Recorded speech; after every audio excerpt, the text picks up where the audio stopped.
Students, welcome back to our series Tejas mark 2। आज मैं फिर क्या लेकर आया हूं, mechanical properties of fluids part 2। Part 1 में हमने कुछ सेट ऑफ प्रॉब्लम्स करे थे, अभी हम पार्ट 2 में कुछ सेट ऑफ प्रॉब्लम्स करेंगे। Let's start. पहला सवाल, an open ended you tube of uniform cross sectional area contains water. वापस भाई हम डेटा को मार्क करते चलते हैं। हमें वाटर की डेंसिटी दे रखी 10 power 3 kg per meter cube। Initially the water level stands at 0.29 metres from the bottom in each arm. दोनों आर्म में 0.29 है। पहले kerosene oil of density 800 kg per meter cube, जो केरोसिन दिया उसकी डेंसिटी दे रखी उन्होंने 800 kg per meter cube, is added to the left arm until its length is 0.1। मतलब एक एंड से केरोसिन डाला और उसकी लेंथ कितनी हो गई 0.1 मीटर। किसकी? केरोसिन के कॉलम की। ठीक है, as shown in the diagram, the ratio of H1 to H2 of the heights in the liquid in the two arm is। चलो अब सवाल समझते हैं पहले कि पहले क्या था और अभी क्या है। यह है पहले केरोसिन डालने से पहले क्या था, दोनों साइड सेम लेवल और उन्होंने दिया हुआ है यह है आपका 0.29 मीटर्स, इधर भी 0.29 मीटर्स और लिक्विड कौन सा है? वाटर। ठीक है भाई, मतलब दोनों आर्म में जो लिक्विड है वो 0.29 प्लस 0.29 है। उसके बाद एक एंड से आपने केरोसिन डालना स्टार्ट किया और उस केरोसिन के कॉलम की लेंथ कितनी है? 0.1। कितनी भाई? 0.1 मीटर्स गिवन है। अब आप सोचो एक बार, और यहां पर ये इस लेवल और ये लेवल, ये हाइट उन्होंने दी है कितनी? H1, और ये हाइट उन्होंने दी है H2। ठीक, ये H1 और ये H2। अब आप सोचो कि जब मैंने यहां से केरोसिन डालना स्टार्ट किया तो क्या मैंने इसमें से कोई पानी बाहर निकाला? नहीं। तो मतलब जितना पानी पहले था उतना ही पानी अभी भी है।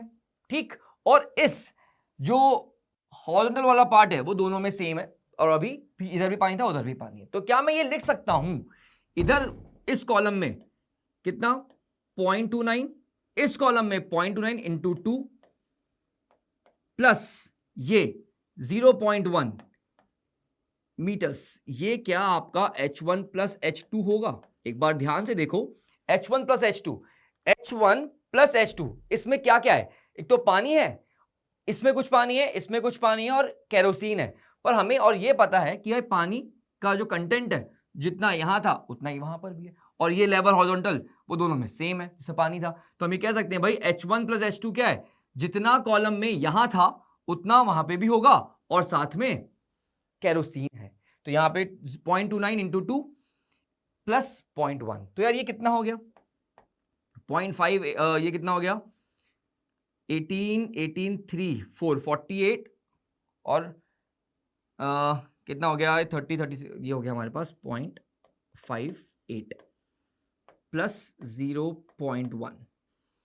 ठीक है, 415। ठीक है, और ये हो गया हमारे पास 0.68 मीटर्स। यार ये आपका H1 प्लस H2 आ गया। ये इक्वेशन 1 मान लेते हैं। अब एक इक्वेशन हम प्रेशर की इक्वेशन से लेकर आते हैं। कैसे लेकर आएंगे? यहां प्रेशर कितना है? P0। यहां कितना है? P0। यहां चलता है उधर की तरफ, तो लिखते हैं भाई P0 प्लस, पहले आया केरोसिन, तो केरोसिन की डेंसिटी G, इसका कितना है? 0.1 लेंथ, प्लस फिर कुछ पार्ट आपका वाटर है, तो रो ऑफ वाटर G, ये मुझे पता नहीं है तो मैं क्या लिखूंगा उसको? H1 minus 0.1। ये इस कॉलम का हो गया। अब यहां से यहां कोई डिफरेंस नहीं है, अब ऊपर चलेंगे प्रेशर घटेगा, तो minus rho of water G of H2 is equal to P0। P0 से P0 गायब और सारे G गायब कर दो, तो हमारे पास बचा भाई ये 800, इसकी डेंसिटी दे रखी 800, ये हो गया हमारे पास 0.1, ये हो गया हमारे पास 1000, ये हो गया H1 माइनस 0.1, और ये उधर ले जाओ, ये 1000 इंटू H2। क्या बात समझ आई? वो इक्वेशन को थोड़ा सॉल्व कर लेते हैं।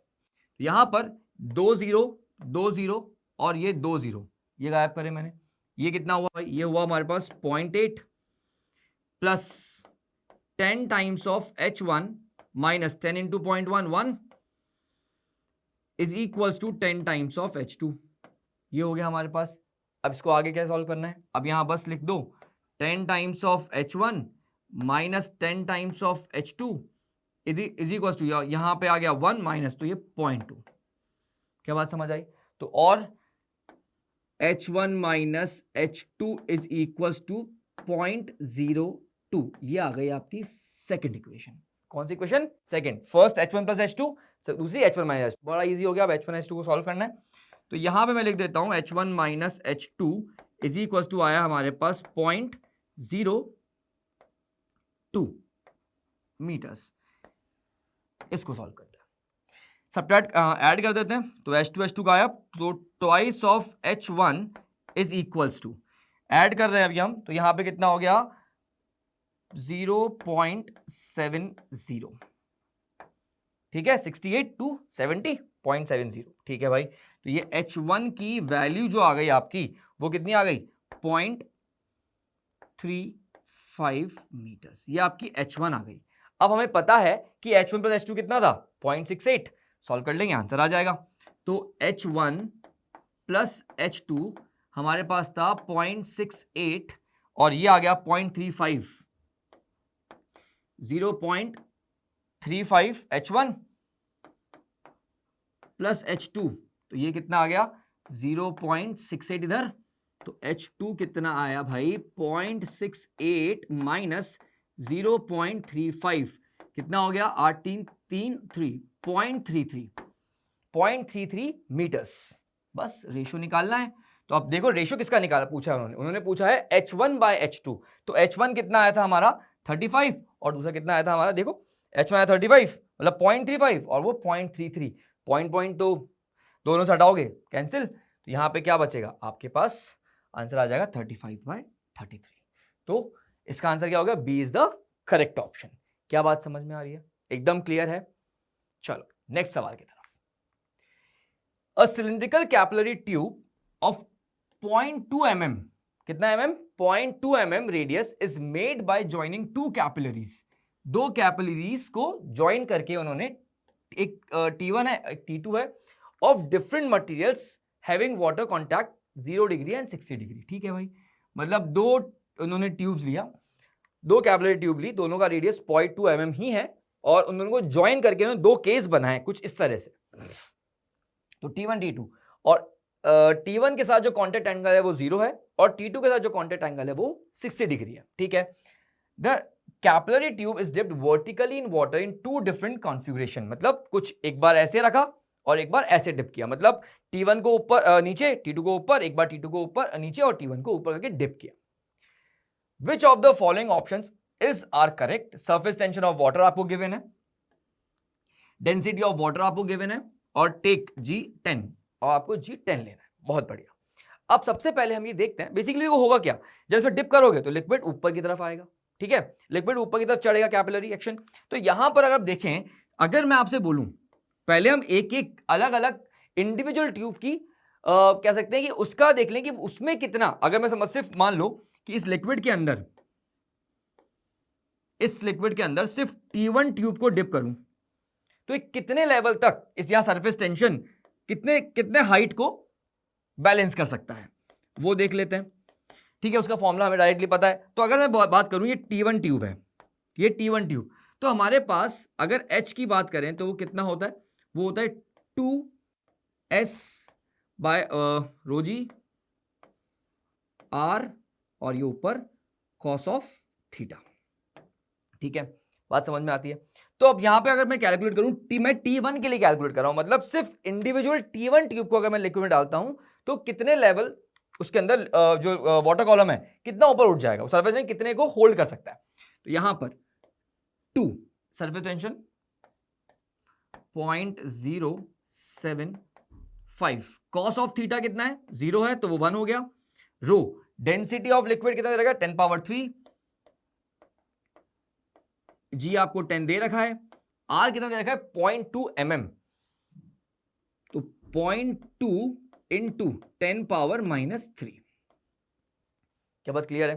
तो ये 3 0 से ये 10 पावर माइनस 3 तो कैंसिल हुआ, ये 0 से ये पॉइंट भी गया, ये 2 से ये 2 भी गया, हमारे पास बचा क्या? 0.075 मीटर्स, 0.075 मीटर्स। एक बार चेक कर लेते हैं। तो यहां पर हमारे पास क्या क्या था? 2, एस कितना है? 0.075 न्यूटन पर मीटर, कॉस थीटा 1 हो गया, सरफेस टेंशन की यूनिट देखिए न्यूटन पर मीटर, और यहां पर केजी पर मीटर क्यूब, और यहां जी आपको 10 में दे रखा है, और ये हमारा radius 0.2 mm, 0.2 into 10 power minus 3। तो ये 3 0 मैंने इससे कैंसिल कर दिए, उसके बाद ये 10 से ये 2 कैंसिल कर दिया, बचा गया 0.075, और ये तो हमारे पास ये आ गया 0.075। ठीक है, अब आप आगे सोचो। अब आगे हम सोचेंगे तो हमारे पास अगर मैं सिर्फ T2 की बात करूं, सिर्फ T2, तो उसमें चेंज क्या हुआ? क्या जिस लिक्विड डाल रहे हो उस वो सरफेस टेंशन वो चेंज नहीं हुआ, वो 0.075 ही है, और 2 वैसा का वैसा रहेगा। रो 10 पावर 3 दे रखा है आपको डेंसिटी ऑफ वाटर, तो 10 पावर 3, जी आपको 10 दे रखा है, और यहां पर आर आपको 0.2 mm दे रखा है, cylindrical capacity of 0.2 mm radius, वो 0.2 mm भी आपको दे रखा है। तो बिल्कुल सब सेम है, चेंज कहां आएगा? कॉस थीटा में। वहां कितना है? 0 था, उसके बाद कितना है? 60, तो सिर्फ एक 1/2 का फैक्टर ऐड होगा, मतलब इसके अंदर साथ में आ जाएगा। तो अगर मैं देखूं तो इसी के अंदर मैं अगर कर देता हूं तो यहां पर ये H1 और ये H2 इसका आधा हो जाएगा बस, और कोई डिफरेंस नहीं है, पूरा का पूरा वही। तो 0.075/2, और ये किसमें? मीटर्स में। इसको अगर अपन क्योंकि ऑप्शन में देखोगे ना, अब तो सेंटीमीटर्स में दे रखा है, तो अगर मैं सेंटीमीटर्स में करूं तो ये कितना हो जाएगा? 7.5 सेंटीमीटर्स। ठीक है, तो यहां पे इसको करेंगे तो ये कितना आ जाएगा? 37.5 सेंटीमीटर्स। ठीक है, ये मीटर्स में है और ये मैंने कर दिया सेंटीमीटर्स में, 3.75 सॉरी। तो यहां पर ये हो गया 3.75 सेंटीमीटर्स। मतलब अगर मैं सिर्फ T1 को इंडिविजुअल डालता हूं लिक्विड में, तो कितना लिक्विड को होल्ड करेगा? कितनी लेंथ को होल्ड कर जाएगा? 7.5 सेंटीमीटर। अगर सिर्फ T2 को डालता हूं, T2 ट्यूब में डालता हूं, तो वो वहां पे 3.75 तक लेवल ऊपर आ जाएगा। ठीक है भाई, अब आगे देखते हैं केस 1 और केस 2 की बात करते हैं। पहले हम बात करते हैं केस 1 की। पहले क्वेश्चन पढ़ लेते हैं एक बार, उसके बाद देखेंगे उसी आप सॉल्व करते हैं। उन्होंने क्या क्या बोला? Correction in the height of the water column raised in the tube due to weight of the water contained in the meniscus. Water contained in the meniscus, ध्यान रखना, बात करेंगे इसकी भी। Will be different for both cases. Case 1 दे रखा है, case 2 दे रखा है, और केस 1 में आपको एक बार 5 सेंटीमीटर पे जॉइंट दिया हुआ है दोनों ट्यूब का, एक बार दिया हुआ है 8 सेंटीमीटर, और एक बार केस 2 में दे रहा हुआ है 5 सेंटीमीटर। और फिर हमको चेक करना है कि ये स्टेटमेंट सही है कि गलत। Let's check. तो सबसे पहले बात करते हैं, जो हमने फॉर्मूला जो हम लिखते हैं H is equals to 2s cos of theta upon rho g r. तो ये बेसिकली हम इसके अंदर एक, ये मेनिस्कस है, ठीक है, इसे कहते हैं मेनिस्कस, ये मेनिस्कस है। अब liquid contain in the meniscus का मतलब क्या है? ये वाला लिक्विड। कभी हम इसका भी तो वेट होगा, इसके वेट को हम कभी कंसीडर नहीं करते, उसको नेग्लिजिबल मानकर ये फॉर्मूला डिराइव करते हैं। ठीक है, इसके वेट को तो हमने नेग्लेक्ट ही कर रखा है।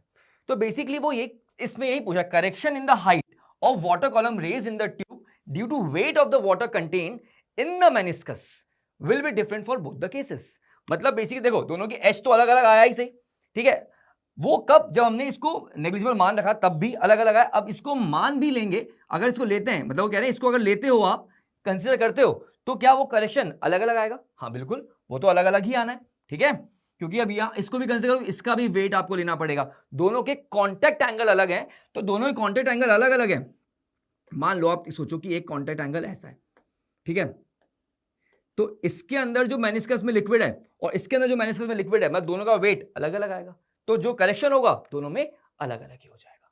क्या बात समझ में आ रही है? तो यार ये ऑप्शन तो क्या बोला, विल बी डिफरेंट। हाँ बिल्कुल सही, विल बी डिफरेंट।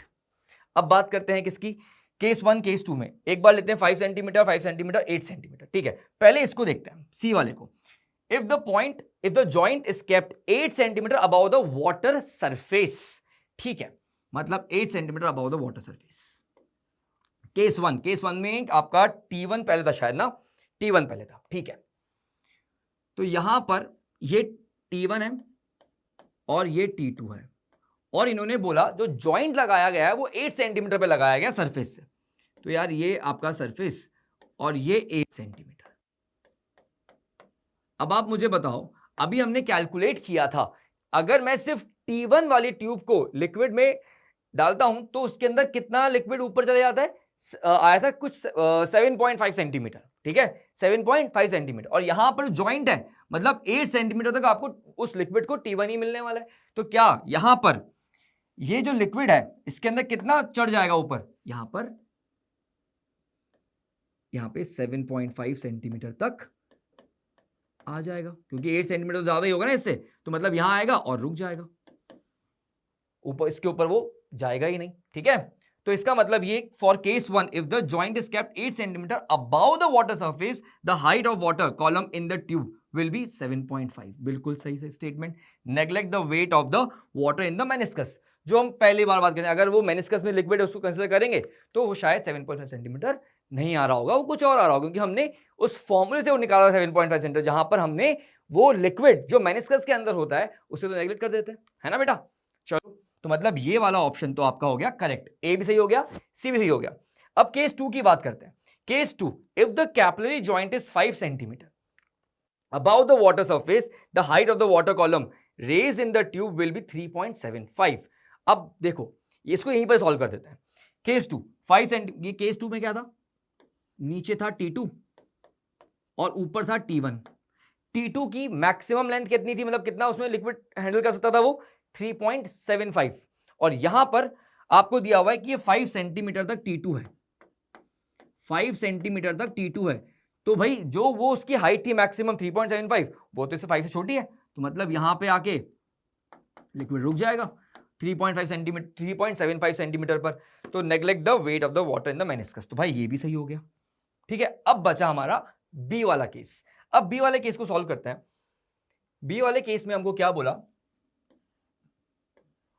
ये हमारा 2 ट्यूब, केस 1 लिया है शायद, एक बार चेक कर लेते हैं। केस 1 मतलब T1 नीचे है, T2 ऊपर है और 5 सेंटीमीटर पे रखा है। तो यहां पर T1 यहां है, T2 यहां है, और ये आपको दिया है 5 सेंटीमीटर, ठीक, ये आपको दिया हुआ है। अब पूछा गया और बोला है कि भाई ये जो इसके अंदर, अब देखो हमको पता है T1 का मैक्सिमम कितना था, 7.5 सेंटीमीटर, 7.5 सेंटीमीटर। देखो कितना था, अपन ने कैलकुलेट किया था फर्स्ट में 7.5 सेंटीमीटर, इसका था 3.75, ठीक है भाई। और इन्होंने कितना दिया 7.5, तो ये 5 से, मतलब ये 7.5 ज्यादा बड़ी वैल्यू है 5 से, तो इसका मतलब लिक्विड यहां तक तो आएगा। उसके बाद क्या होने वाला है, हम अज्यूम कर लेते हैं कि भाई वो H हाइट तक ऊपर गया। इसको मैं एक अलग तरीके से और बताऊंगा, पर हाँ पहले अज्यूम कर लो कि भाई ये H2 तक गया। अब H2 तक मतलब H तक गया और ये T2 ट्यूब में और ऊपर चढ़ जाएगा। अब कई बार स्टूडेंट जल्दीबाजी में गलती कर देंगे कि भाई 5 है और इसका ऊपर T2 में कितना 3.75, 5 प्लस 3.75 कर लो, और ऑप्शन में दिखा 8.75, तो यार ये तो सही हो गया। तो एक बार चेक करना पड़ेगा इसको कि यार ये कितना ऊपर तक जाएगा, क्योंकि हमें पता है जब सफिशिएंट लेंथ नहीं होती है तो इसका कर्वेचर, मतलब जो हमारा मेनिस्कस है वो अपना शेप बदलता रहता है, फिर एक पॉइंट पर आकर फिर वो देखता है कि भाई ऊपर जाना है नहीं जाना है, वैसा।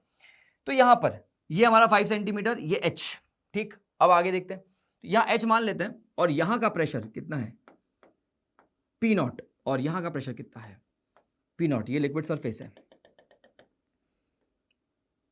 और ये T2 वाला सरफेस, T2 का कॉन्टैक्ट एंगल कितना दे रखा था 60 डिग्री, T2 का कॉन्टैक्ट एंगल कितना दे रखा है उन्होंने, ये 60 डिग्री, ठीक है। अब बात करते हैं, तो यहां से यहां पे आए तो यहां का प्रेशर कितना P0 माइनस 2S/R, R कौन सा है, ये कर्वेचर का रेडियस, पर हमें जो क्या दिया हुआ है वो ट्यूब का रेडियस दिया हुआ है, तो यहां पे R/cos थीटा। क्या बात समझ में आती है, मैंने कैपिटल R कर्वेचर के रेडियस को लिख दिया R/cos थीटा, जैसा हमने पहले भी किया है, P0 माइनस 2S/cos थीटा/R। यहां पर आ गए, फिर यहां पहुंचे, ये प्रेशर प्लस नीचे आए, प्रेशर कितना, एच हाइट में, ये इधर, तो रो जी एच, इधर वाला वाटर ही लिक्विड है, यहां पर प्लस, फिर रो जी 5 सेंटीमीटर यहां नीचे, और इज इक्वल्स टू हम कहां ले गए इसको, पी नॉट पे। क्या इक्वेशन समझ में आती है, प्रेशर इक्वेशन लिखिए, ऊपर से नीचे लेकर आए, ठीक है ना। पी नॉट से पी नॉट गायब हुआ, यहां पर हमारे पास आया minus of 2s cos theta upon r, ये ट्यूब का रेडियस है यहां पर, और यहां पे ये हो गया प्लस रो कितना 10 पावर 3, ये 10, h कितना, h हमको पता करना है, वो तो पता ही नहीं है, और प्लस ये 10 पावर 3, ये 10 और ये 5 इज इक्वल टू, ये 0 हो गया। तो ये तो हो गया 5, इसको सॉल्व भी कर लेते हैं, 5 इंटू 10 पावर 4, तो ये हो गया माइनस में 5 इंटू 10 पावर 4, और ये 2 माइनस 2s 0.075 सरफेस टेंशन दिया हुआ था, कॉस थीटा कौन सा लेंगे, कॉस थीटा ऊपर T2 है 60 डिग्री, कितना 1/2 अपॉन आर, आर कितना दे रखा 2 mm, एक मिनट और चेक कर लेते हैं गलती ना हो जाए, 0.2 mm, ठीक है, ये दे रखा है आपको 0.2 mm, तो 0.2 इंटू 10 पावर 3 माइनस 3, एम को मैंने ऐसे ही में कर दिया, ठीक है भाई, ये हो गया, प्लस ये 10 power 4h is equal to minus of 5 into 10 power 4, ये दे रखा है, ठीक है। अब यहां से आपको क्या सॉल्व करना है, h के लिए आपको सॉल्व करना है, तो 10 पावर 4 अगर हमको यहाँ दिख रहा है तो इसे पहले तो हटा देते हैं ताकि इजी हो जाए कैलकुलेशन, 10 पावर 3 ऊपर जाएगा, तो ये इधर, तो यहाँ पे 10 पावर 4, ये तो पूरा गायब हो गया, 10 पावर 4 पूरा गायब हो गया। अब हमारे पास बचता है क्या, ये हो गया, ये 2 से 2 भी गायब हो गया, तो ये हमारा हो जाए 0.075 upon 2 plus h is equal to -5, ये उधर जाएगा भी तो h की वैल्यू बेटा कैसी आ रही है, नेगेटिव आ रही है, तो जो कि पॉसिबल नहीं है, मतलब h की वैल्यू नेगेटिव पॉसिबल नहीं है, तो मतलब ये स्टेटमेंट तो हमारा क्या हो गया, गलत हो गया। क्या बात समझ में आ रही है, एकदम क्लियर है बेटा, ठीक है। हमने सिर्फ यहाँ मेनिस्कस चेक किया है और इनसफिशिएंट लेंथ वाला केस एक है, बाकी सब तो नॉर्मल से केस है, ठीक है बेटा। अब चलते हैं नेक्स्ट सवाल की तरफ, यहां पर ये, when water is filled carefully in a glass one can fill it to a height h, वापस डेटा पे मार्क करते चलते हैं, height h above the rim of the glass due to a surface tension of water. To calculate h just before water starts flowing, model the shape of the water above the rim as a disc of a thickness h having semicircular edges. Basically उन्होंने बोला कि यार एक container है, आप इसमें पानी भर रहे हो, पानी भर भर के एकदम रिम तक लेकर आए, उसके बाद भी अगर आप धीरे धीरे, अगर देखा होगा आपने, ड्रॉप बाय ड्रॉप अगर इसमें लिक्विड भरते हो तो वो अपना मेनिस्कस शेप बदलता है और थोड़ा सा बाहर की तरफ, मतलब ऐसा एक डिस्क शेप बन जाता है। तो इन्होंने बोला कि यार डिस्क शेप बन गया है और ये आपका कंटेनर है, ऐसा पानी भरा हुआ था, यहाँ तक ये तो रिम हो गई और यहाँ पे पानी भरा हुआ है, और इसके जो एजेस हैं उसका जो डायमीटर दिया हुआ है उन्होंने दिया हुआ है h, ठीक है। When the pressure of the water at the bottom of this disc exceeds what, it's ये हो जाएगा withstand due to the surface tension, the water surface breaks near the rim and water starts flowing. अब ज्यादा पानी भर दोगे तो यहां से वो फ्लो होना स्टार्ट हो जाएगा। If the density of water, its surface tension and acceleration due to gravity, सारी वैल्यूज आपको दे रखी है, वाटर की डेंसिटी दे रखी है, सरफेस टेंशन दे रखा है और g दे रखा है। The value of h in mm is, मतलब कितना, ये कितनी डिस्क की ये जो h दे रहा है कितना हो सकता है फ्लो होने से पहले। तो बहुत बेसिक, यहां पर अगर आप देखोगे कि यार हमारे पास ये हमारे पास ग्लास, ये उसका रेडियस मान लेते हैं, इसका r रेडियस, और यहां पर ये ऐसे करके बना हुआ है, ठीक है ना। और इसका उन्होंने दिया हुआ है डायमीटर d, मतलब ये हो गया हमारे पास रेडियस, यहाँ का जो रेडियस होगा वो हो जाएगा d/2। ठीक है भाई, अब यहां पे ये हाइट दे रखी है h, तो प्रेशर एक्सेस, यहां पर आप देख पा रहे होंगे कि यहां पर आपके पास कितने दो मतलब मल्टी कर्वेचर्स हैं, तो यहां पर फॉर्मूला क्या लगेगा, जैसे वहां पे लेता था 2t/r, t/4t/r, तो यहाँ t/1/r1 प्लस 1/r2, दो रेडियस है यहां पर, एक बड़ा एक छोटा, एक बड़ा रेडियस ये वाला कह सकते हैं ये r1 और ये वाला दूसरा r2। ठीक है बेटा, अब आप देखो यहां पर मैं कह सकता हूं कि यार r1 बहुत बहुत बहुत बड़ा है एज कंपेयर टू r2, जो वहां पर एक डिस्क जैसा कोई शेप बन गया था, उस डिस्क के एजेस का रेडियस है r2 जो कि d/2 है, जो बहुत छोटा है एज कंपेयर टू r1। ठीक है भाई, तो ये हो गया हमारे पास कि r1 1/r1 की वैल्यू बहुत छोटी हो गई 1/r2 से, ये बात समझ में आ गई होगी। तो हमारे पास जो प्रेशर एक्सेस है इस सरफेस पे, तो यहां पर सरफेस का, तो यहां पे T, तो इसको मैं कर देता हूं नेग्लेक्ट, तो हमारे पास आ गया t/r2। ठीक है, अब देखो इस फॉर्मूले में अगर मतलब ये वही फॉर्मूला है, बस ये आपने स्पेशल केस पढ़ा हुआ है, क्या स्फीयर होता तो r1 r2 बराबर हो जाते, r1 r2 बराबर होते तो हमारे पास क्या था 2t/r, जो पढ़ा है अपने स्फीयर के लिए, ड्रॉप है ना।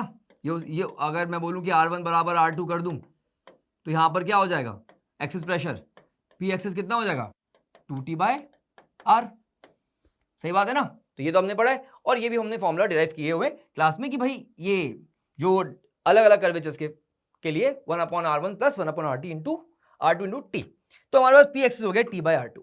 अब r2 क्या है, r2 है d/2, तो ये हो गया भाई 2t/d, बहुत बढ़िया।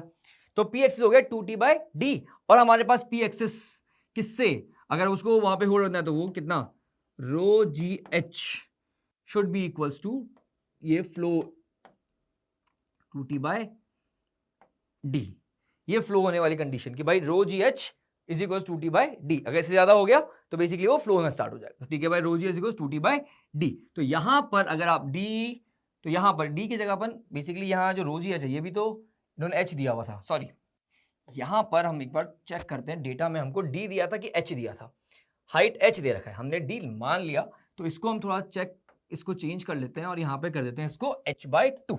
ठीक है भाई, यहां पे ये हो जाएगा h/2, तो ये h/2 हो गया। तो यार यहां पर इसको भी फिर मैं रेस कर देता हूं और इसको भी मैं लिख देता हूं h/2, ये h हो जाएगा। यार ये हो गया h/2 और ये हो गया h, तो यहां पर बहुत सारी जगह लिख दिया मैंने, तो यार ये हो जाएगा हमारे पास यहाँ h, ठीक है, तो यहां पर h² इज इक्वल्स टू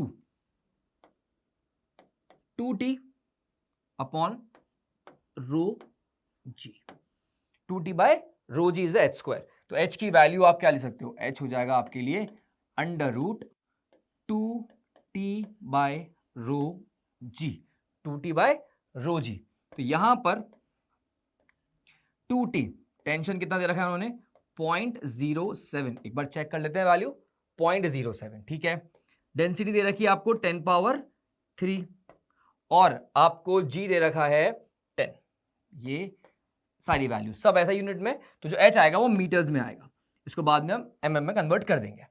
तो यहां पर हमारे पास अगर mm में कन्वर्ट करते हो तो यहां से मैं इसको लिख देता हूं ये 104, तो यहां पे हो गया हमारे पास 2 × 7 और ये 4 और ऊपर से 5 6 10⁻6 ही हो गया।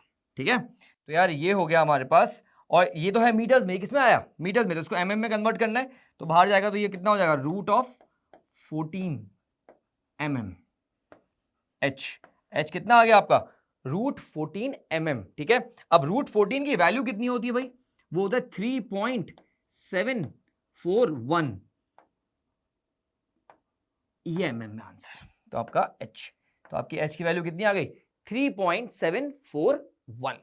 क्लियर है बेटा, यहां पर 3.741 mm। ठीक है, √14 की वैल्यू अप्रोक्सीमेट यही। चलो आगे बढ़ते हैं, A train with a cross section area ST is moving with a speed VT inside a long tunnel of cross section area S0, जो कि दे रखा है उन्होंने S0 की दे रखी है 4ST, मतलब कुछ इस तरह से। यार ये हो गया आपका, ये टनल बना दी मैंने, ये 4ST है क्योंकि उन्होंने S0 दे रखा है। Assume that almost all the air, जो कि डेंसिटी दे रखी है उसकी रो, in front of the train flows back between the sides of the wall। यहां पर एक ट्रेन है और उसकी स्पीड दे रखी है इन्होंने VT, किसी स्पीड से वो चल रहा है, VT से चल रही है। और यहां पे जो एयर होगी इस पार्ट में, जो इसके आगे, वो जब ये आगे जाएगा तो एयर इस गैप से इधर की तरफ जा रही होगी, मतलब वो जो वॉल और ट्रेन के बीच में से जो गैप है उसमें जा रही होगी। वो गैप कितना होगा, कितना एरिया होगा, वो 3, इन्होंने इसका एरिया कितना दे रखा है ST, ये एरिया दे रखा है इन्होंने ST, तो बचा हुआ कितना हो गया 3ST। ठीक है, अब यहां हम समझ रहे हैं कि भाई ठीक है, यहां की वेलोसिटी हम मान लेते हैं V। ठीक, ये वेलोसिटी मैंने मान ली V। अब आगे देखें क्या हुआ। Also the air flow with the respect to the train in steady and laminar take the ambient pressure and that inside the train is P0, मतलब अंदर जो प्रेशर दे रखा है उन्होंने P0 दे रखा है, किसके, ट्रेन के अंदर। If the pressure in the region between the sides of the train and the tunnel wall is P, बाहर का प्रेशर दे रखा है इन्होंने दोनों के बीच का P, then P0 minus P इस फॉर्मेट में दे रखा है, हमको इससे बाद में कंपेयर करना है। बेसिकली हमको P0 माइनस P निकालना है। हमें समझ में आ रहा है बाहर स्पीड क्या है, ज्यादा हो जाएगी, प्रेशर कम हो जाएगा, प्रेशर कम हो गया तो P0 अंदर का प्रेशर ज्यादा, P0 माइनस P की वैल्यू आपको निकालनी है। चलो करते हैं स्टार्ट। तो यहां पर हम बेसिकली समझ सकते हैं कि इक्वेशन ऑफ कंटिन्यूटी से कि भाई ये ठीक है, जो एयर है वो VT से इधर आ रहा है और फिर इधर दोनों पार्ट में डिवाइड हो रहा है। तो हम कह सकते हैं कि A1 V1 is equals to A2 V2। Area कितना 4ST, जो पूरा एरिया था, और एयर की स्पीड VT उधर से जो आ रहा है इज इक्वल्स टू A2, ये A2 हो गया आपका 3ST और ये हो गया आपका V। जो हमें निकालना है कि भाई जो एयर है, जो दोनों गैप से जो निकल रही है वो एयर, उसकी स्पीड हमने मान ली थी V। तो हमारे पास ST से ST गायब हुआ तो 4/3 VT is equals to V। तो उस जगह ट्रेन और वो जो वॉल है, सीलिंग है, उस जो डिस्टेंस है, मतलब जो स्पीड है वहां पे एयर की, वो हो जाएगी कितनी 4/3 टाइम्स ऑफ VT। अब हमको बोला प्रेशर डिफरेंस, तो भाई ट्रेन के अंदर जो प्रेशर है, तो यहाँ पे हम लगा देंगे बर्नौली इक्वेशन, और उन्होंने प्रेशर दे रखा है कितना P0 अंदर, तो अंदर है P0, kinetic energy half rho VT square, और बाहर का जो प्रेशर है वो मान रखा है हमने P प्लस वहां की काइनेटिक एनर्जी हाफ रो कितना आया था 4/3 VT, 4/3 VT का होल स्क्वायर, और एक ही हॉरिजॉन्टल लेवल पे है वो पॉइंट्स, तो हमने वो पोटेंशियल वाला पार्ट हटा दिया। तो यहां पर हमको चाहिए P0 minus P, P0 minus P is equals to half, ये हो जाएगा कितना half rho 16/9 VT square minus VT square. क्या बात समझ में आ रही है? बड़ा इजी सा क्वेश्चन। ठीक, अब यहाँ पे 9 तो 7 कितना हो गया 1/2 रो 7 times of VT square upon 9, तो हमारे पास ये आ गया P0 माइनस P। ठीक, अब P0 माइनस P उन्होंने कितना दिया हुआ है ये देखते हैं। उन्होंने दिया हुआ है 7/2n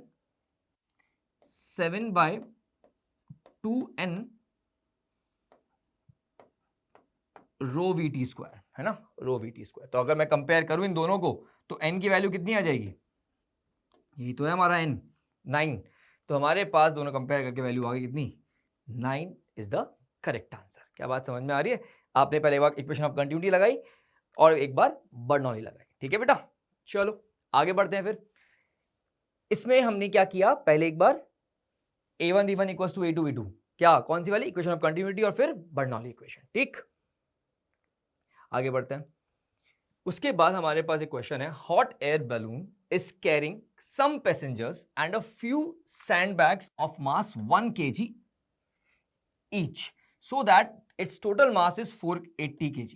ठीक है, पैसेंजर्स और वो जो सैंडबैग्स है उनका टोटल मास कितना है 480 kgs।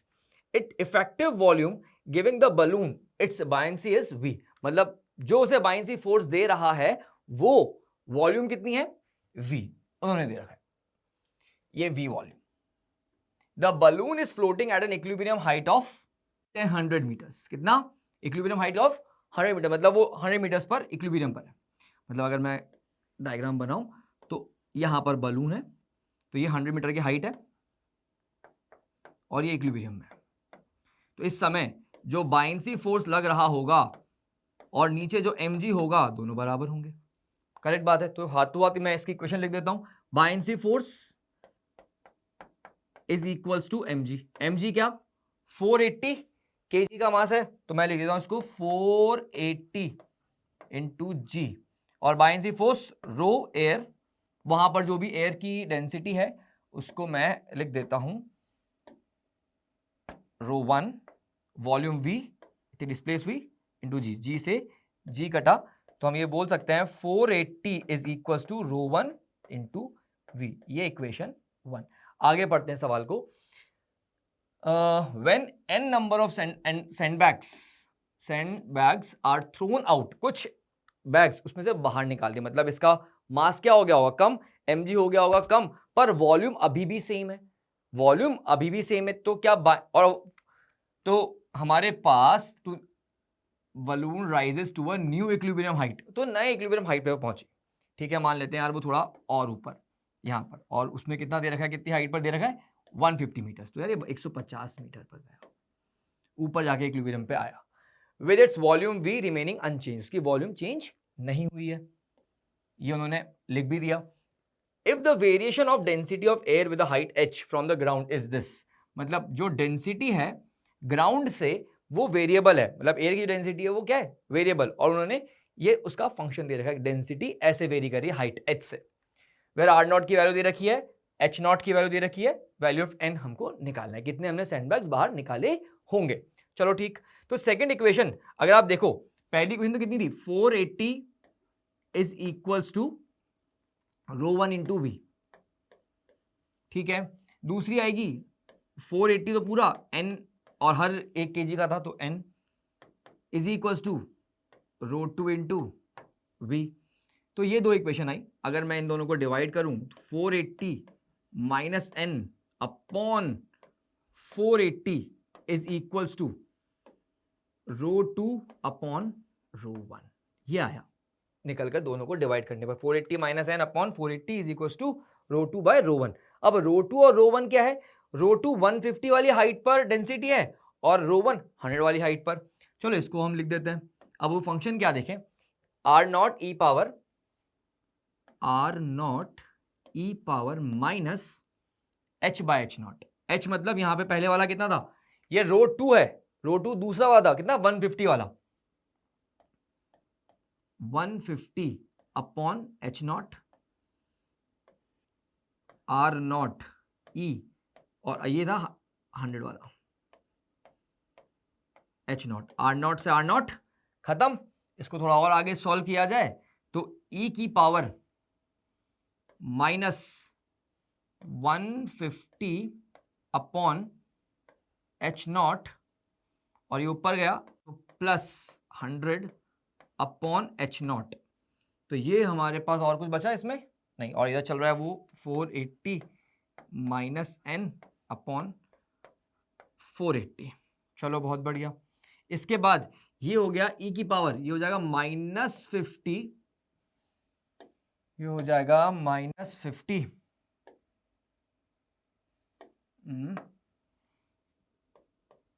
-50 बाय एच नॉट, और एच नॉट की वैल्यू दे रखी थी उन्होंने 6000। तो यार ये हमारे पास हो गया e पावर -50 अपॉन 6000, तो कितना हो गया 1/120। ठीक है, e की पावर -1/20, ये इधर की तरफ। अब यहां पर आप अगर देखो, मैं e की पावर -x का बाइनोमियल एक्सपेंशन देखूं तो ये कितना आएगा, 1 माइनस x बाय 1 फैक्टोरियल और डैश डैश डैश। तो हमको तो इसी से मतलब है, बाकी वैल्यूज वो छोटी होती चली जाएंगी।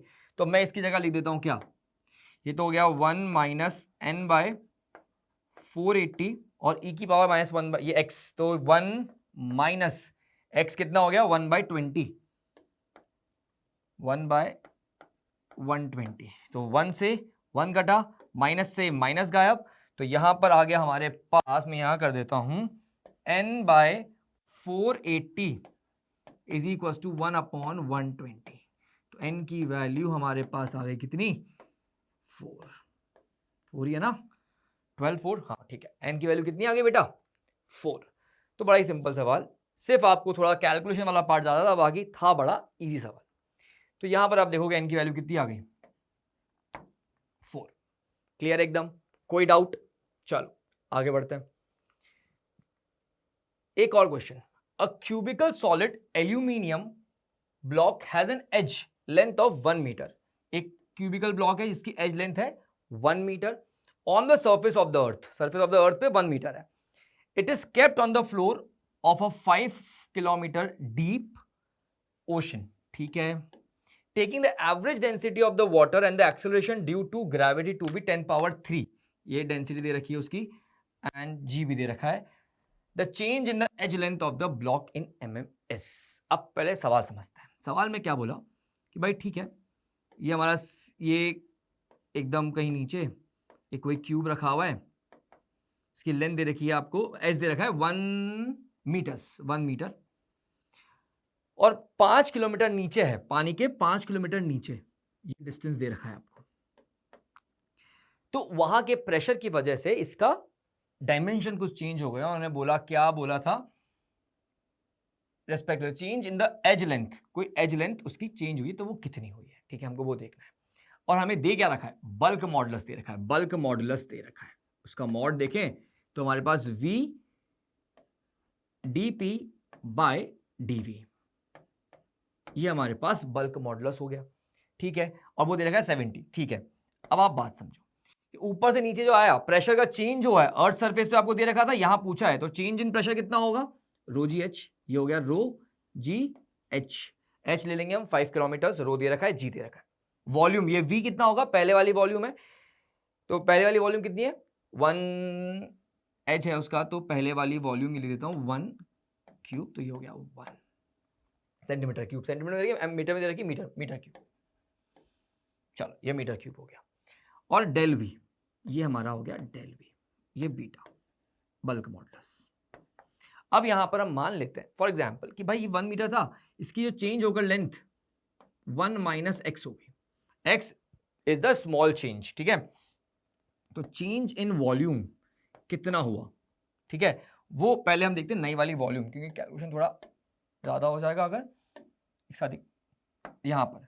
तो नई वाली वॉल्यूम मैं कहता हूं v डैश, वो होगा 1 - x का क्यूब, और पहले तो 1 क्यूब था ही, तो ये हो गया 1 - x का होल क्यूब।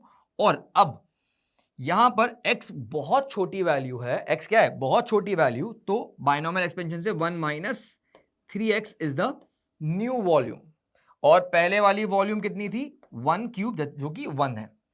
तो हमारे पास जो चेंज इन वॉल्यूम आया वो कितना आएगा, चेंज इन वॉल्यूम आ जाएगा हमारे पास v डैश, नहीं v डैश वो तो छोटा है, और पहले v - v डैश, तो ये 1 - 3x, तो ये हो जाएगा 1 से 1 कटेगा, और ये आ जाएगा 3x। तो आपका चेंज इन वॉल्यूम जो आया वो आ गया 3x। x क्या है, very small change in the edge length, ठीक है। अब हम बात करते हैं, वापस आते हैं बल्क मॉडुलस पर। हमने क्या लिखा था, बल्क मॉडुलस हमने लिखा था v into rho g h, rho कितना 10⁻3, g 10, और h 5 किलोमीटर्स, तो 10⁻3 इंटू 5000 मीटर, मैंने ऐसे लिख दिया, अपॉन डेल वी, और डेल वी कितना आया आपका 3x, और ये v भी आपका 1 ही है, अगर चाहो तो यहीं पर ही हम लिख देते हैं इसको यहीं पर लिख देते हैं 1, ये 1, और ये भी हमें पता है शायद 70 पास्कल दे रखा है, हाँ बिल्कुल।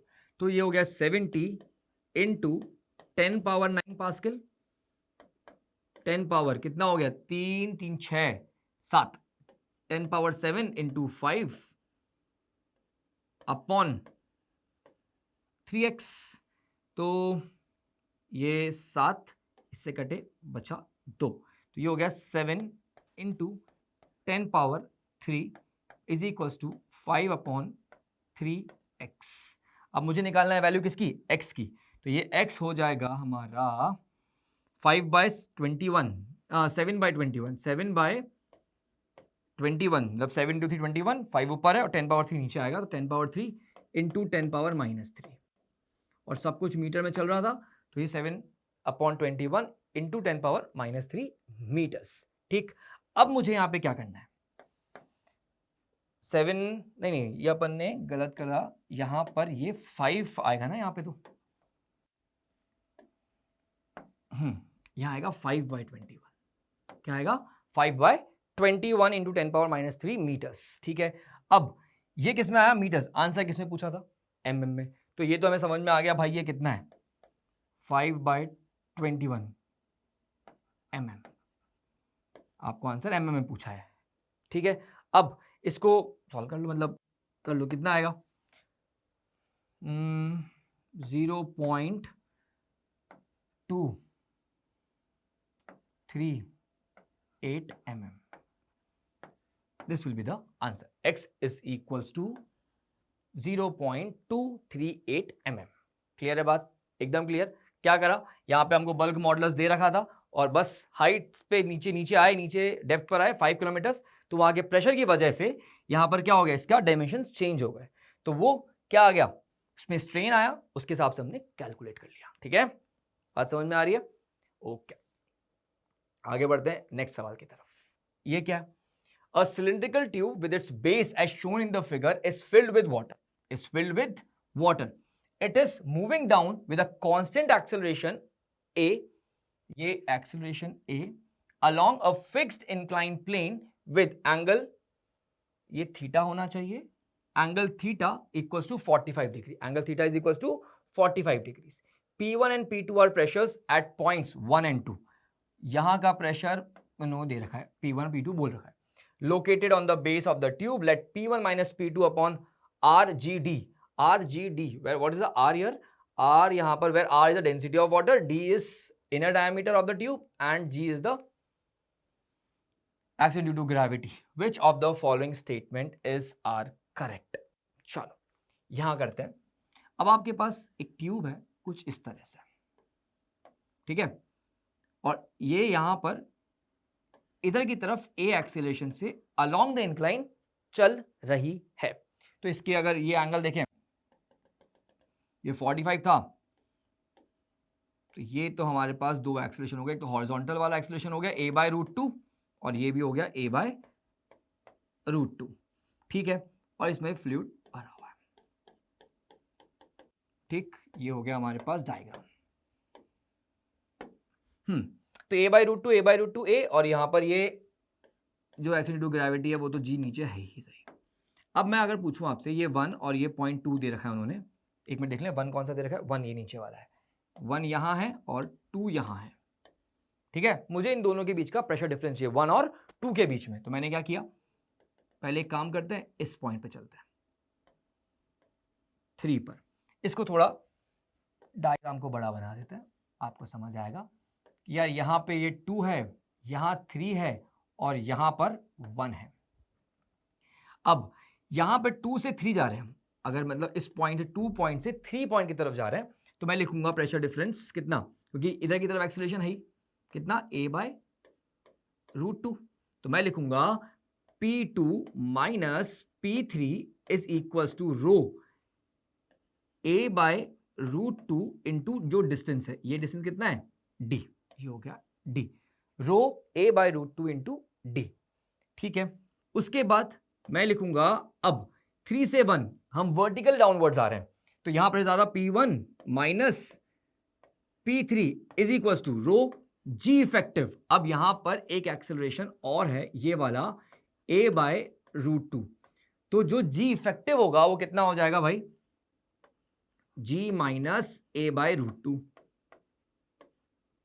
और इंटू डिस्टेंस कितना है, ये डिस्टेंस देख लेते हैं कितना एक बार, ये d है, एंगल 45 है, ये भी d ही होगा, तो ये आ गया हमारा d। ये दो इक्वेशन हमको चाहिए P1 और P2 में रिलेशन, चाहिए P1 माइनस P2, हाँ P1 माइनस P2, तो P1 माइनस P2 हम करते हैं, मतलब इक्वेशन 2 माइनस 1 करें तो P1 माइनस P2 हमारे पास होगा rho g d minus rho a d by √2, ये तो हो गया P1 के साथ वाला, और मतलब ये तो कट ही जाएंगे, और माइनस तो ये हो जाएगा हमारा minus rho a d by √2।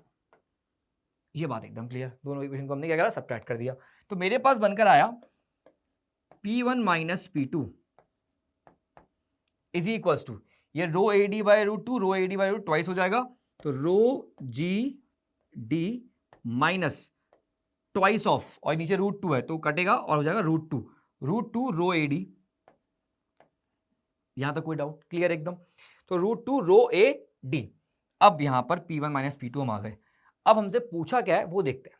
P1 minus P2 upon rho g d, P1 minus P2 upon rho g d, upon rho g d करें तो हमारे पास एक्सप्रेशन बनेगा P1 minus P2 upon rho g d is equals to, क्या है ये, तो ये हो जाएगा 1 minus √2, 1 minus √2 rho a d, और रो जी डी से डिवाइड किया तो ऊपर बच जाएगा ए और नीचे बच जाएगा जी। ये हमारे पास बचा P1 माइनस P2, और इसी को उन्होंने लिखा है B। ये हमारा B आ गया अकॉर्डिंग टू क्वेश्चन। ठीक है, ये B आ गया हमारे पास P1 minus P2 upon rho g d 1 minus √2 A by g. Clear है बात, एकदम क्लियर। अब इसको ऑप्शन से देखते हैं, ऑप्शन में क्या क्या लिखा है। इफ B इक्वल टू 0, चलो एक काम करते हैं, उसको हम लोग यहीं कॉपी कर लेते हैं। 1 माइनस √2 A बाई जी, मतलब ये एक मिनट को, यहां पर B कितना आया आपका 1 minus √2 A by g, √2 A by g. ठीक है, ताकि हम इसको यहीं पर सॉल्व करते चले। अब उन्होंने बोला B इक्वल टू 0, फटाफट 0 इक्वल टू पुट करो, वैल्यू निकालो। क्या करोगे, B इक्वल टू 0, तो अगर ये 0 हुआ, केस 1 सॉल्व कर रहा हूं, अगर ये 0 हुआ तो 0 is equals to 1 minus √2 A by g, और हमारे पास हो जाएगा √2 A इक्वल्स टू G, और A हो जाएगा हमारे पास G बाय √2। ये पहला, तो यह सही है, B इक्वल टू 0 है अगर, तो when A equals to G by √2 है, एकदम करेक्ट है। तो अगर B ग्रेटर देन 0 है तो A, तो ये तो ऐसी गलत हो गया क्योंकि A सही है। अब B और D की बारी आती है। अगर B को मैं पुट करता हूं √2 माइनस 1 अपॉन √2, यहां पुट करते हैं, जगह यहां है, √2 minus 1 upon √2 is equals to 1 minus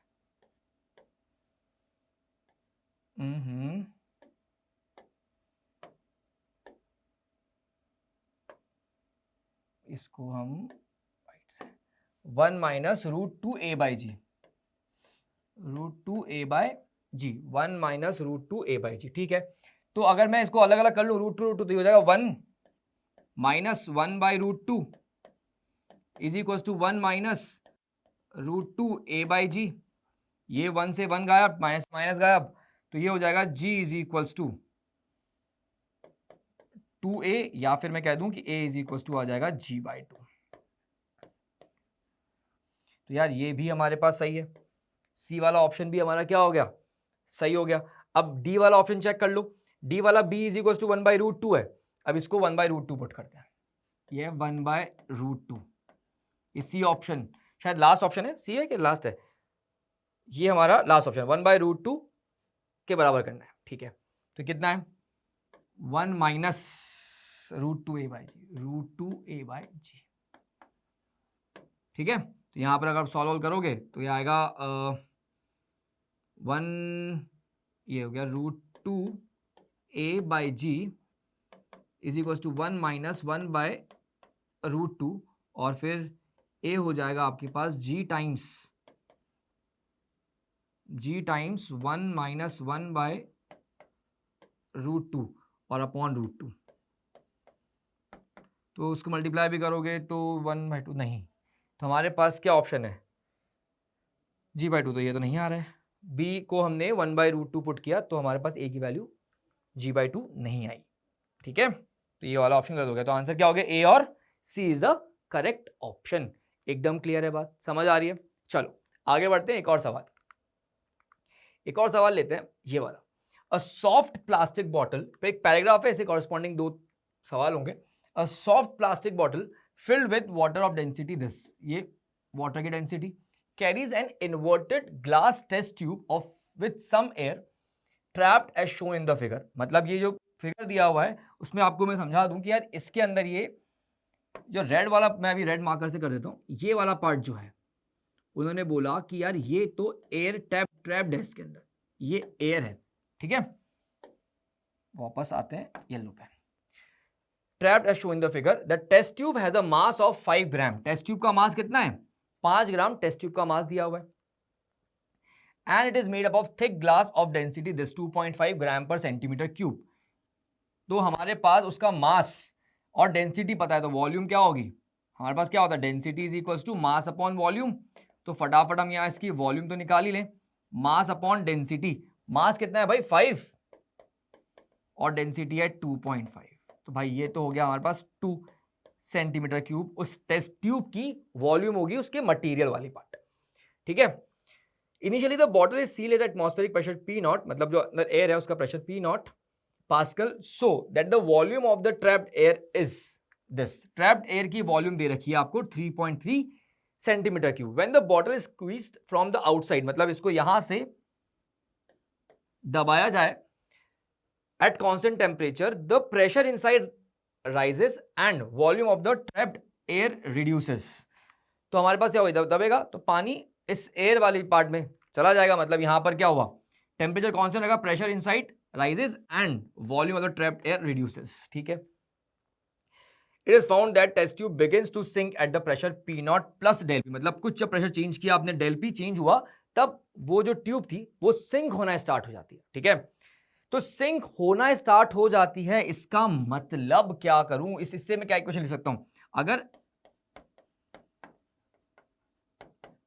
eight sink, मतलब जब सिंक होने जा रहा है उसकी कंडीशन क्या होगी, उस समय आपका बायंसी फोर्स जो होगा उस समय बराबर क्या होगा, mg। ये बाउंड्री कंडीशन है, करेक्ट बात है। वैसे mg इज ग्रेटर देन क्या होना चाहिए, बायंसी फोर्स, बट हम वो कंडीशन निकाल रहे हैं जब वो स्टार्ट कर रहा है, तो buoyancy force equals to mg, ये वाली कंडीशन हो गई सिंक वाली। Without changing its orientation vertically जा रही है। At this pressure the volume of the trapped air is this, volume of the trapped air is V0 minus del V, and del V is XCC, मतलब x centimetre cube, and y del P भी दे रखा है आपको। तो basically आपको x और y निकालना है। क्वेश्चन पहला देखते हैं, find the value of x। तो हमारे पास ये पता है जो बायंसी फोर्स है वो mg के बराबर होगा। ठीक है, mg टेस्ट ट्यूब, जो आपका टेस्ट ट्यूब है उसका मास कितना है 5 इंटू जी। बायंसी फोर्स कितना लिक्विड डिस्प्लेस कर रहा है, अब लिक्विड कैसे डिस्प्लेस होगा, एक तो जो वॉल्यूम आपने निकाली, कितनी वॉल्यूम निकाली, ये मैं लेता हूं वॉल्यूम एयर जो उसमें ट्रैप्ड है प्लस वॉल्यूम ट्यूब, इतना डिस्प्लेस होगा इनटू रो इनटू जी। क्या बात समझ आ रही है, बिल्कुल। तो जी से जी गायब।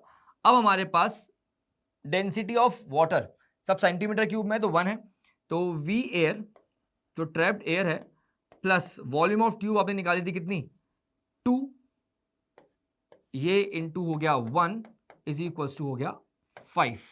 तो यहां पर v air is equals to आ गया 3 सेंटीमीटर क्यूब। मतलब वो जब सिंक होना स्टार्ट करेगी उस समय जो ट्रैप्ड वॉल्यूम है एयर की वो कितनी होगी 3 सेंटीमीटर क्यूब, और इनिशियली कितनी दे रखी थी अपन को 3.3 सेंटीमीटर क्यूब। देखो 3.3 सेंटीमीटर क्यूब, तो ये तो हमें समझ में आ गया कितना वॉल्यूम में चेंज आया। तो del V is 3.3 minus 3, that is 0.3 centimetre cube. तो ये हो गया आपका 0.3 centimetre cube is the change in volume. X की वैल्यू आ गई। अब बात करते हैं अगले सवाल की। अगला सवाल क्या बोला उन्होंने, मतलब वही सवाल, देखो कोई वो क्वेश्चन वही जो मैंने डायग्राम बनाया कि यार ये वाला पार्ट एयर है और बाकी लिक्विड है, वही सवाल वापस। अब बस इसका नेक्स्ट सवाल के लिए आपको बताया, अब आपको क्या निकालना है, y निकालना है, calculate value of y। y क्या है, प्रेशर में कितना चेंज आया, और उसने बोला था कि एट कांस्टेंट टेम्परेचर हो रहा है सब काम। तो हम यहाँ पे isothermal process P1 V1 equals to P2 V2 कर देते हैं, P1 V1 equals to P2 V2 कर देते हैं। प्रेशर का पहले का प्रेशर कितना था, सील हुई थी बॉटल P0, वॉल्यूम कितना था 3.3,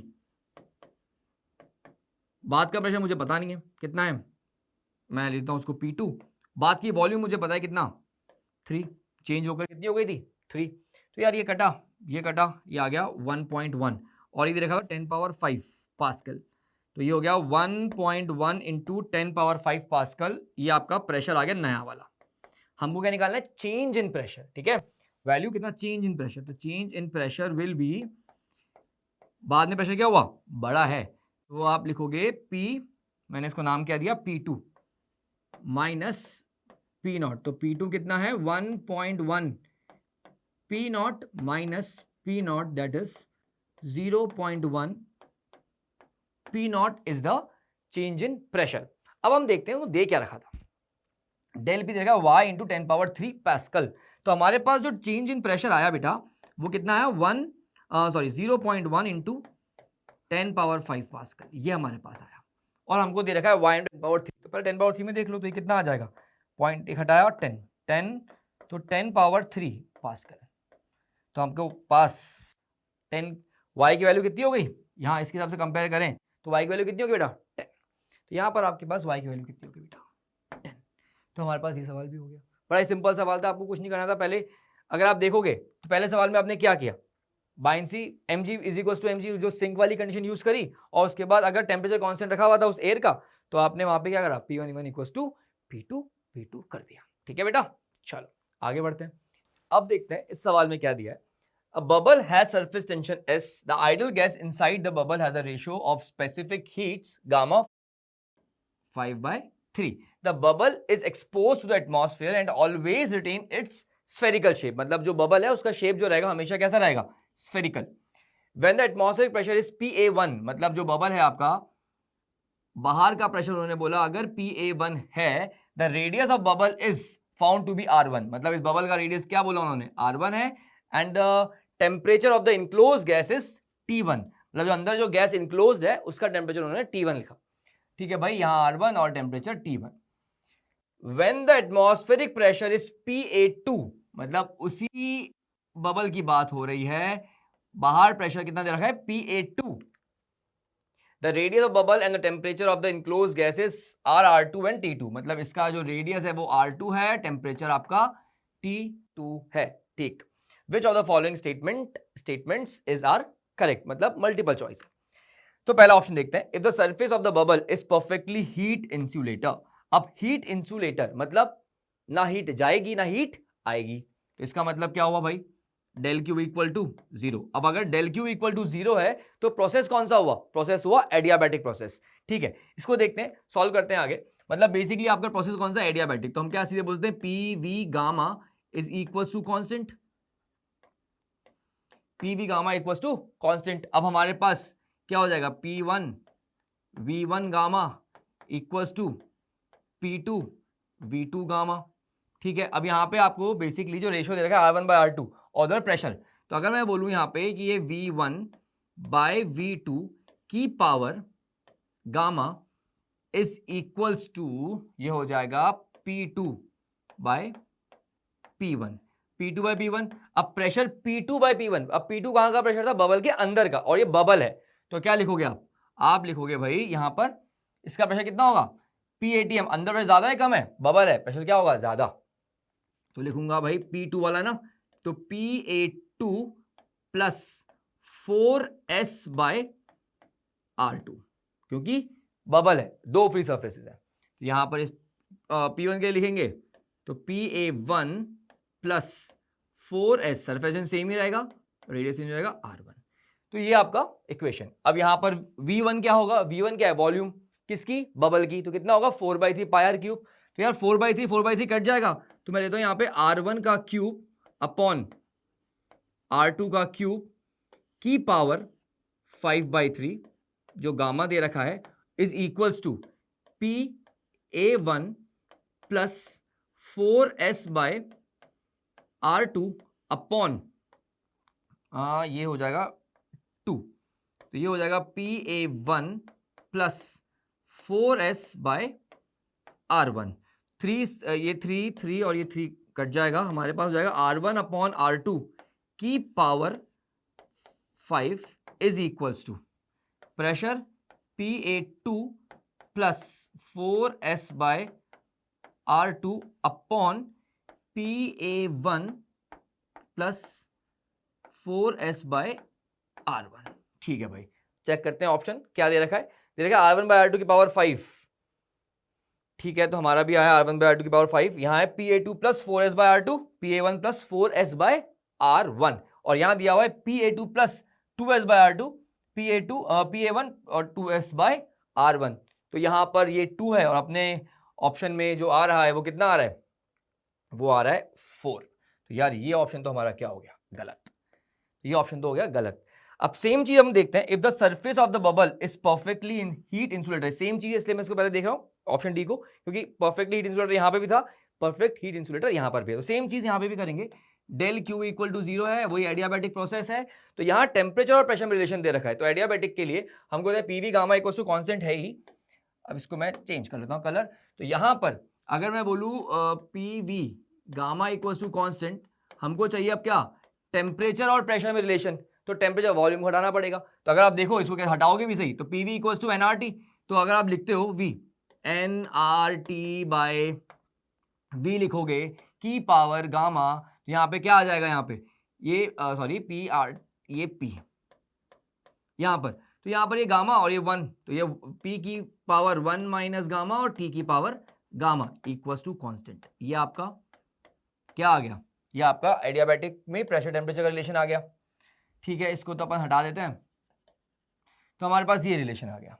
अब क्या करें, अब हमारे पास वही वापस same P1 1 minus gamma T1 gamma is equals to P2 T2, ये गामा और ये 1 माइनस गामा।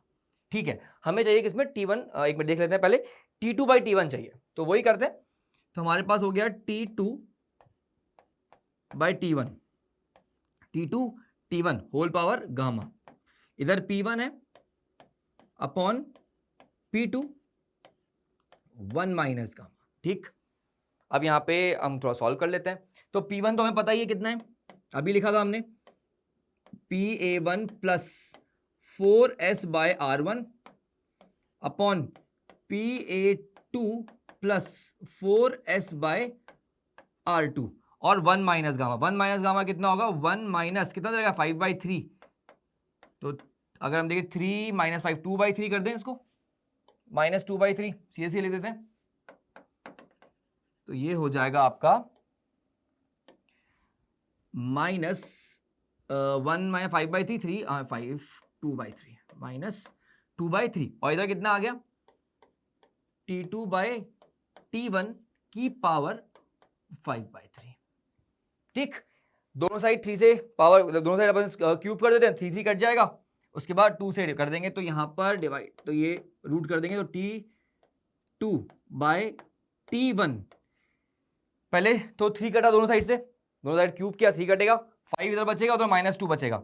अब रूट कर देते हैं, तो ये हो जाएगा 5/2 is equals to PA1 plus 4S by R1, और यहां आ जाएगा PA2 plus 4S by R2, और यहां पे -1 बचेगा। ठीक है, अब अपन ऑप्शन चेक करते हैं क्या दिया हुआ है। आपको दिया है T2 by T1 5/2, T2 by T1 5/2 power. अब यहाँ ऊपर PA1 है और नीचे PA2 वाला फैक्टर, पर साथ में -1 है, तो उसको देखोगे तो ये उल्टा हो जाएगा, ऊपर आएगा PA2 plus 4S by R2। तो देखते हैं, तो PA2 plus 4S by R2 और ये PA1 bye plus 4S by R1। तो यार ये ऑप्शन तो हमारा क्या हो गया, करेक्ट हो गया। मतलब अभी तक ए और चेक किया हमने, ए गलत है और डी आपका सही है।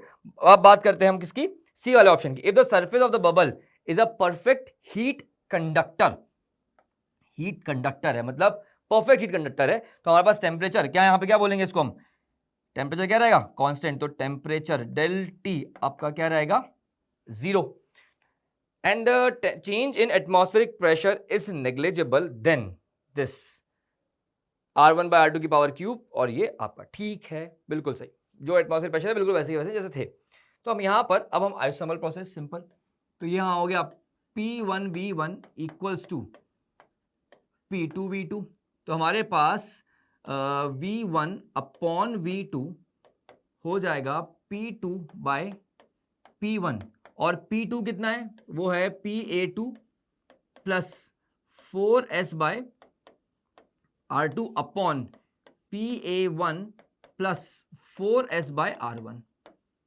ये 2 और ये 1, ये हमारे पास हो जाएगा R1 बाय R2 का होल क्यूब, क्योंकि आप पुट करोगे 4/3 पाई R क्यूब, 4/3 पाई कटेगा तो R1 क्यूब और ये R2 क्यूब। अब अपना ऑप्शन चेक करते हैं क्या दिया हुआ था, क्या पूछा था, क्या R1 बाय R2 क्यूब आया अपना, हाँ बिल्कुल, और PA2 plus 4S by R2 PA1 plus 1 ऊपर है, इधर 2 है, देख लेते हैं एक बार क्या सही आ रहा है क्या, 1 और ये 2 वाला ठीक है, एकदम सही। तो हमारे पास ये ऑप्शन भी क्या हो गया, सही, ए गलत है, सी सही है, डी सही है। अब बात करते हैं, if the surface of the bubble is perfectly heat insulator, heat insulator, heat आएगी ना जाएगी, मतलब डेल क्यू इक्वल टू कितना है 0, then the total internal energy of the bubble including its surface energy and एक मिनट, surface energy does not change with the external atmospheric pressure, मतलब अगर एटमॉस्फेरिक प्रेशर चेंज हो रहा है तो हम कह सकते हैं क्या होगा, ये हमारा प्रोसेस कौन सा हुआ, एडियाबैटिक, तो प्रेशर चेंज हो रहा है, वॉल्यूम चेंज होगी, वॉल्यूम चेंज होगा तो गैस भी कुछ ना कुछ वर्क डन तो कर ही रही होगी, या तो हो रहा होगा या फिर उस पर वर्क डन वो कर रही होगी, तो वर्क डन बाय गैस को हम नेग्लेक्ट नहीं कर सकते, तो इसलिए ये ऑप्शन तो हमारा सीधा सीधा क्या हो गया, गलत हो गया है। तो हमारे पास इस क्वेश्चन का आंसर क्या हो जाएगा, c and d are the correct option. क्या बात समझ में आ रही है बेटा, एकदम क्लियर है। अब हमने 2 सेशंस में फ्लूइड मैकेनिक्स के मोस्टली सारे पीवाईक्यूज, जो अच्छे पीवाईक्यूज सारे कर लिए, और सेशन 1 में कुछ करे, कुछ सेट ऑफ प्रॉब्लम्स वहां करे, और आज सेशन 2 हुआ तो इसमें भी हमने कुछ set of problems fluid mechanics के कर लिए। तो हमारे पास लगभग सारे पीवाईक्यूज हमने इन 2 सेशन में मिलाकर खत्म कर दिए हैं। ओके बेटा, ओके, थैंक यू बेटा।